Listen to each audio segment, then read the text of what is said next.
Isn't that a wonderful sound?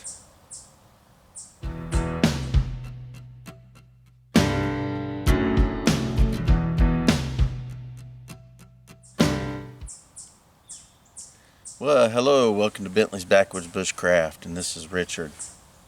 So today, I thought I would just sit down here, and I thought we might have a little bit of a chat.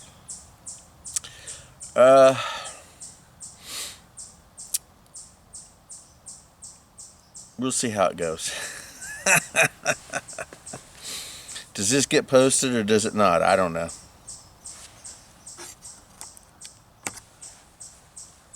So anyway, I have started my Outdoor Adventure Society, and I have a Facebook page for it.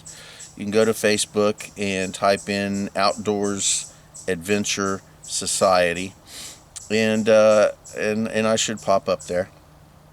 It is a closed group. I am looking for people who are going to really train, who are really going to want to experience this for real, not just through the internet. I don't mind having people that want to join the group that never plan on actually joining the group. I guess if you understand the meaning. I want people who are going to actually get together and actually do these adventures and this training and experience all this for real, not just people who are going to sit in their lounge chairs and watch it on YouTube or watch it on Facebook or any other medium like that. Now, I'm not saying that those people, are bad or have no place or anything. I'm not saying anything like that. What I'm saying is the people that can't or won't actually gather and train may not really be interested in this Facebook channel. That's all I'm saying, or Facebook page. I'm not really up on the lingo of this. I get yelled at by my wife constantly because I don't say the proper word. But anyway, you get the idea. If I'm not speaking the right lingo, at least you get the idea of what I'm talking about. So anyway, yes, I would like to actually get that going well. Now, I am a part of a few Facebook pages that deal with, I guess they would be considered preppers, things to that nature. I do subscribe to a couple of them. Again, I subscribe to one that I'll never, ever be involved with. Never be involved with. Because they're in England, they're in the UK. To me, it's the same thing. But they're in the UK, so there's no possible way I would ever meet these people. But they have a large amount of people, and clearly it is a Facebook group and not a get-together group, or at least the majority of them are just a Facebook group and not a get-together group. If I get a good amount of people who are just Facebook people, that's fine. There's nothing really wrong with that. I'm just looking for a little more specific group of people that can actually gather. So anyway, the other group that I'm looking at is actually based here in Indiana. So I could actually meet with these people. And as a matter of fact, I just joined them last night, and 11 days ago they got together. So I missed their get together, by about 2 weeks or so. But anyway, we'll see how that goes. I'm not going to say concerned, because I'm going to be doing another video here pretty soon about worrying and concerning myself and getting all worried and worked up and concerned about things. I'm going to do a video about that here in a minute. But there is a possibility that some of these groups are actually militia groups that have rebranded themselves. Now, there's nothing wrong with that, to be totally honest, and people who watch my channel know what I think about militia groups. And if you don't, I've got, I think, at least three videos on my YouTube channel about my encounters with militia groups. And I make my position clear about that.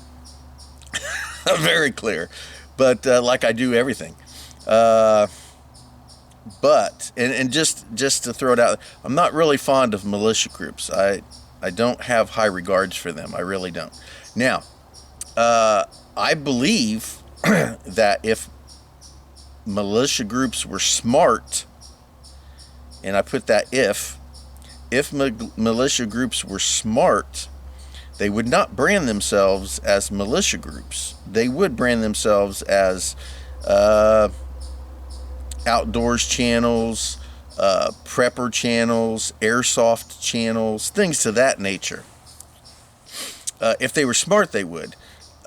Society as a whole generally has a negative outlook towards just the word militia. And I'm not going to say that all of it is, not warranted. Like I said, I saw out and checked out three different militia groups in the state of Indiana, and all three of them were pretty much the same thing. So anyway, if they were smart, they would rebrand themselves as preppers and things to that nature. That's all I'm saying. So I'm not going to say that some of these prepper groups that I found on Facebook are not just rebranded militias. And if they are, then then my encounters with them will be short-lived. So anyway, I did find one that I subscribed to like last night, I think it was, and I checked them out very briefly. I mean, I didn't just what I could on Facebook. I looked at their posts and things to that nature. Some of them that I've checked out, I'm kind of, I don't know, maybe not, clicked on their little names, and you can go to their Facebook pages and things to that nature. Some of them seem like militia groups, but we'll see. I don't know. I am starting my own outdoor adventure society, and what we will be doing is what I do on my YouTube channel. We'll learn how to have fun out in the woods. We'll learn how to survive out here. We'll have fun and learn. That's really all it is. Now, with my outdoor society, my outdoor adventure society, there will be no firearms ever whatsoever. There'll be no training of them. There will be no bringing them to the group. None of that stuff. This is not a militia, and my particular outdoor adventures do not involve firearms. Now, if it is a hunting situation, and it is hunting season, and it is firearm season for hunting, then possibly. But I am more interested in more primitive and more natural oriented hunting procedures and weaponry myself. Bows, atlatls, just, sticks, rocks, harsh words, things things like that. I'm not interested in the firearms, really not, and they will have no place in Bentley's Backwoods Bushcraft, and they'll have no place in my Outdoor Adventure Society. There will also be no camo. Again, we're not a freaking militia group. We're not going to be marching around in freaking formation and yelling out orders and I'm getting hollered at. My wife yelling at me. Had to come back on the trail. Violet got out, was coming to get me.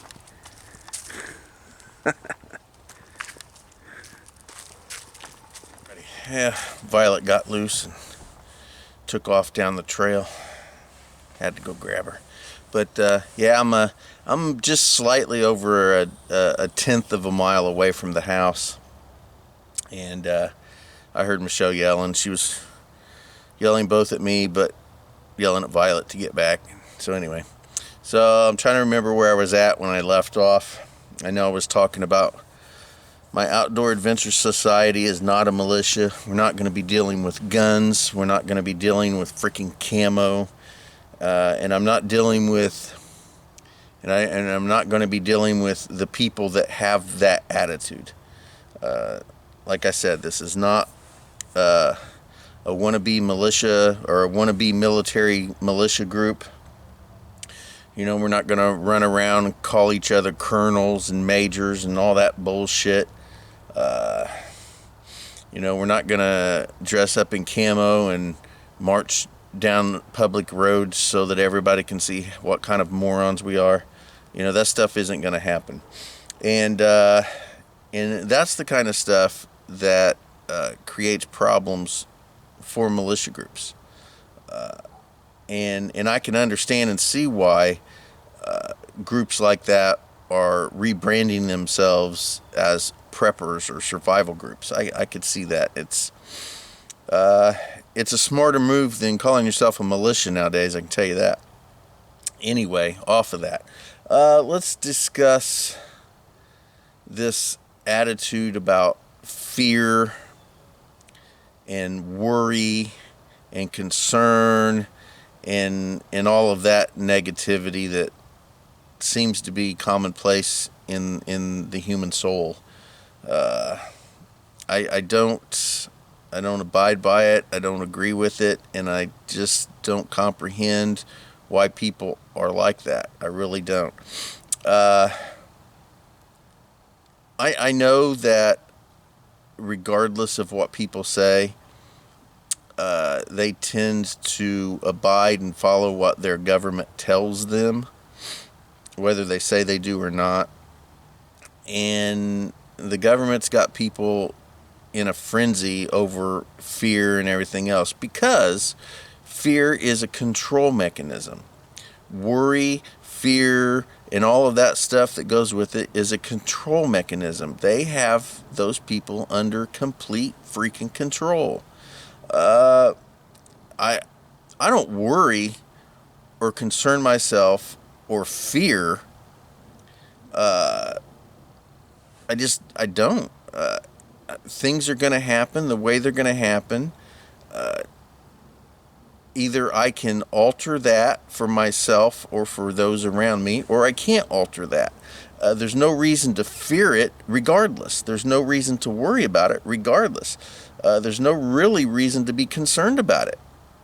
Either I can do something to change it, and I will, or I won't, or I can't do something to change it.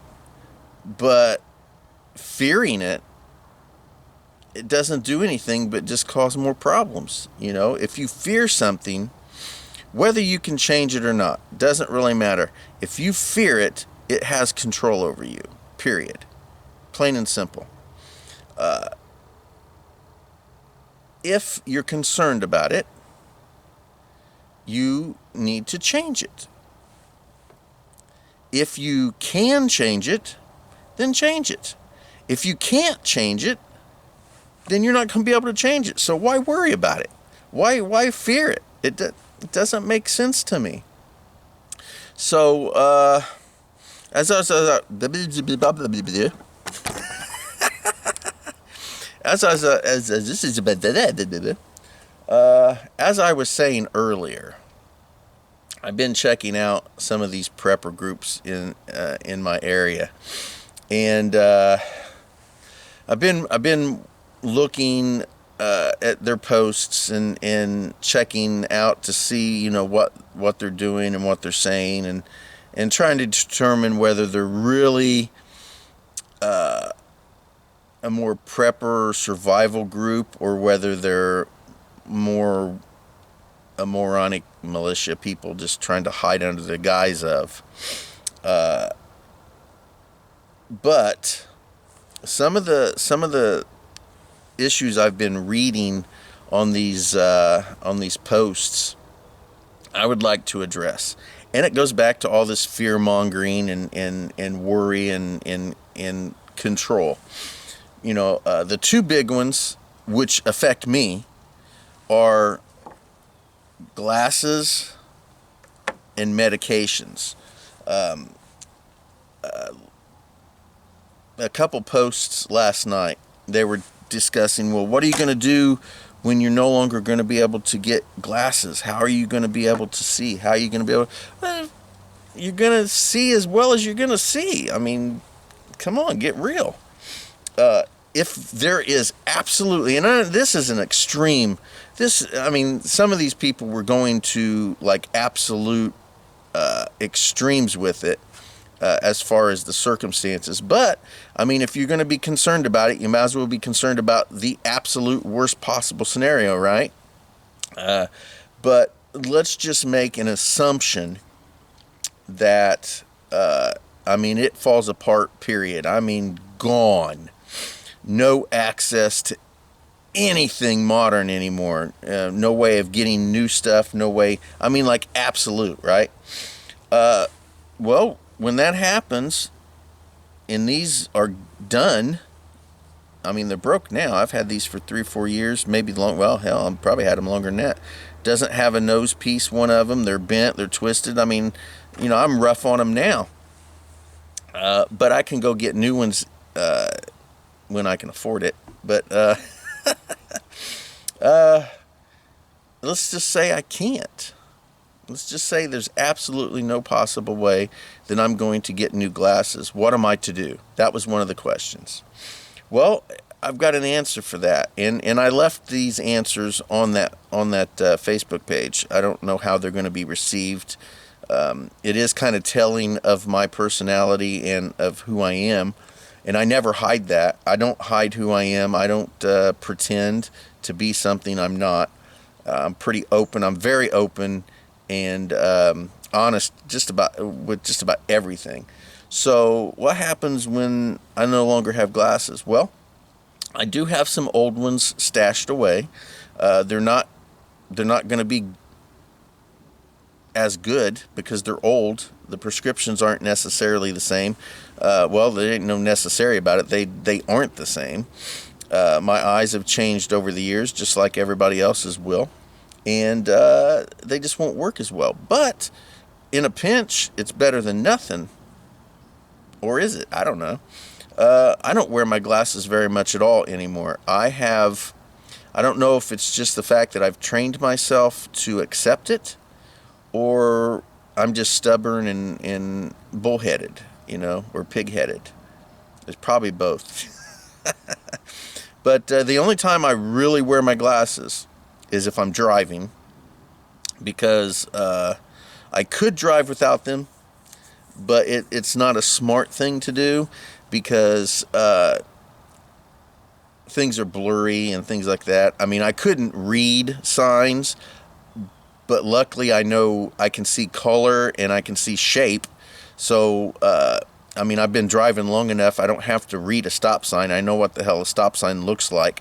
So it doesn't have to say stop for me to understand what it is, right? But I wear them when I drive, and I keep them on me when I'm walking around the woods and stuff so that I can see further. I don't have to have them to see, but I do need them to see further and to see better.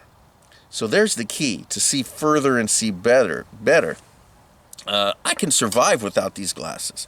I could live my life acceptably without wearing glasses. And most people could. They would just have to adapt and deal with it. I don't know whether they'd be willing to do that or not. I'm willing to do it.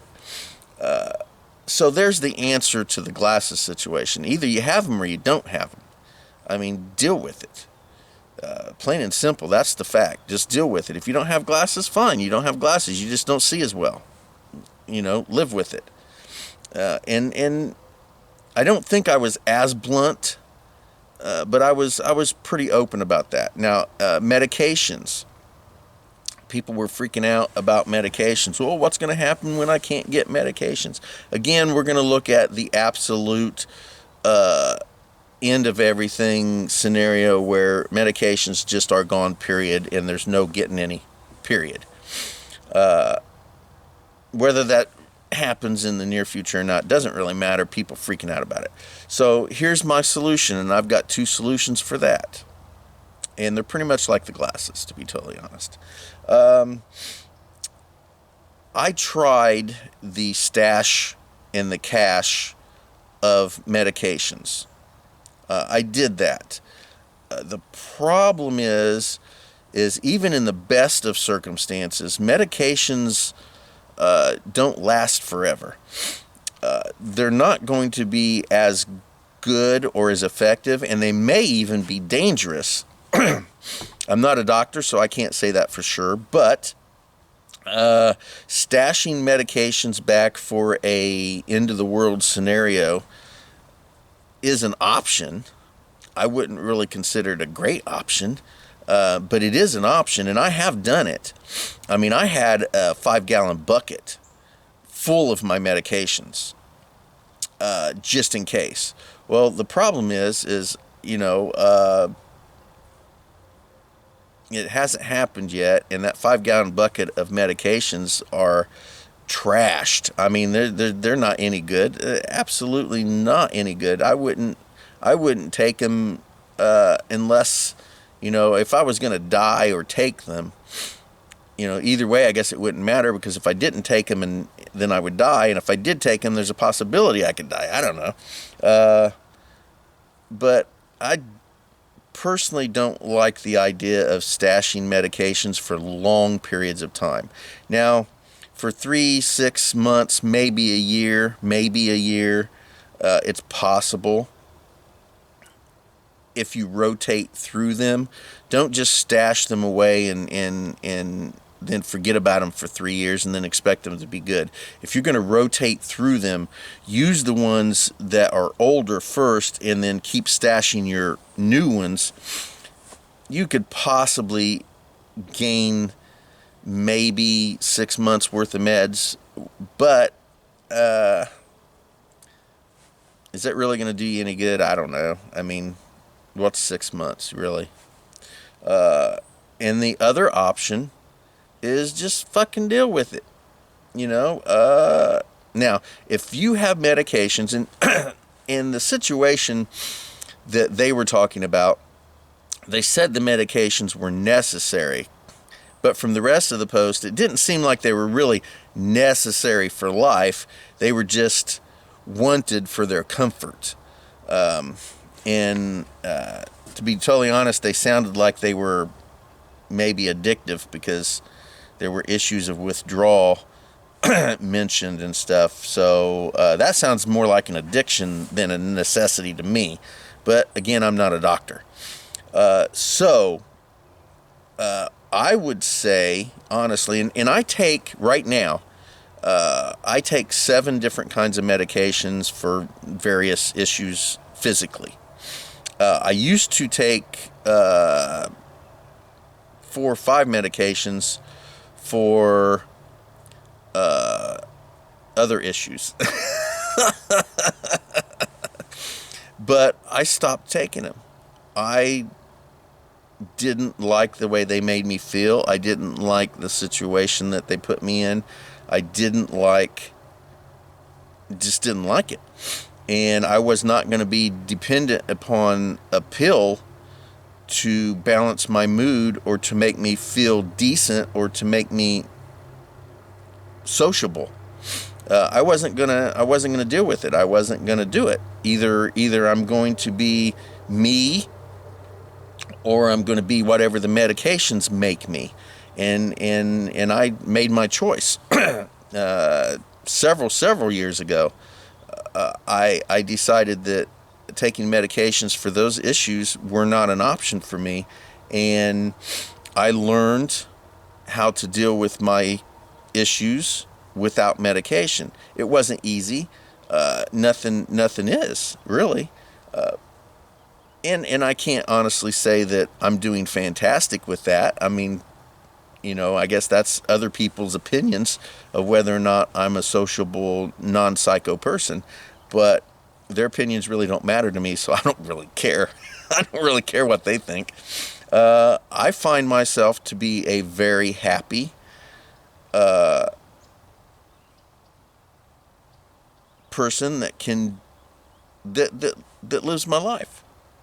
So I don't need those medications. Other people may consider they have to have them for survival. No, you don't. You don't have to have those kind of medications for survival.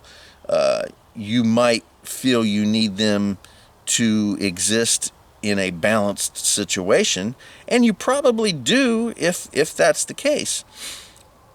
But you can either learn to live without them or not. That's your choice.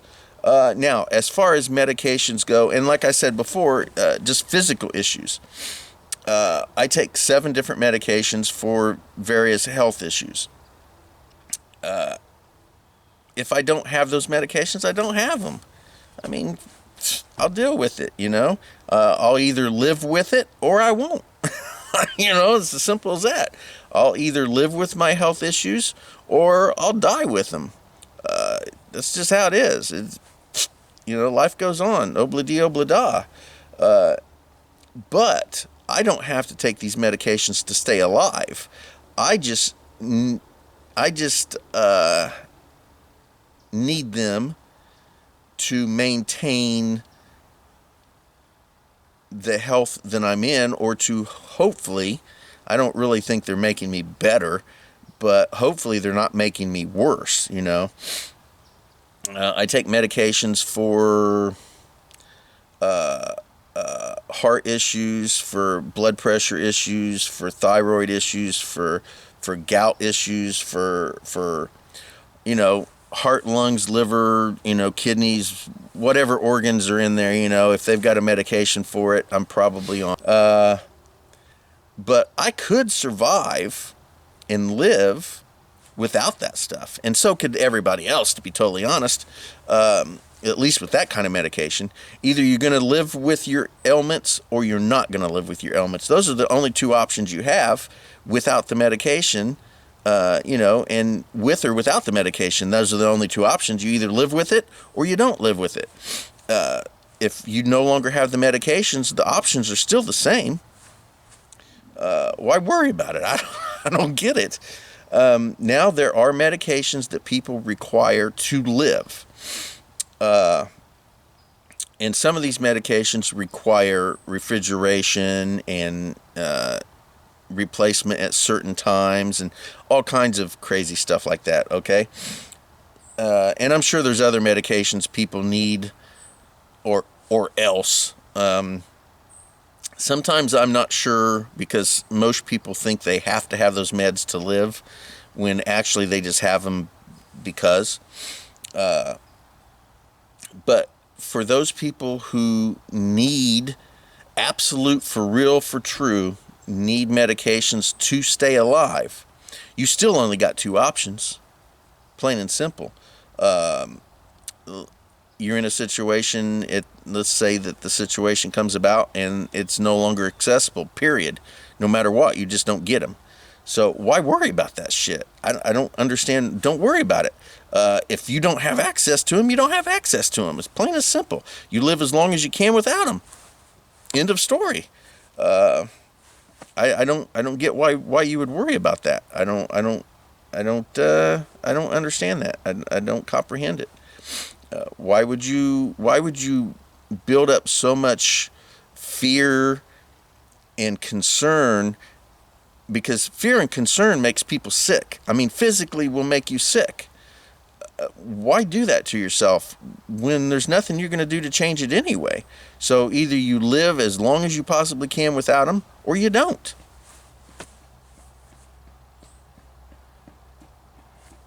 How you doing? Good, how are you? I'm doing fantastic. Little trail right there for runners and bikers and stuff. So yeah, that's my solution for everything. I mean, honestly, don't fear anything. There's no reason for fear, period. Absolutely no reason for fear whatsoever. If you can change something that you want changed, then change it. If you can't change something you want changed, then you can't change it. Either way, why fear that? I don't understand that. Glasses, again, nobody's going to die because they don't have glasses.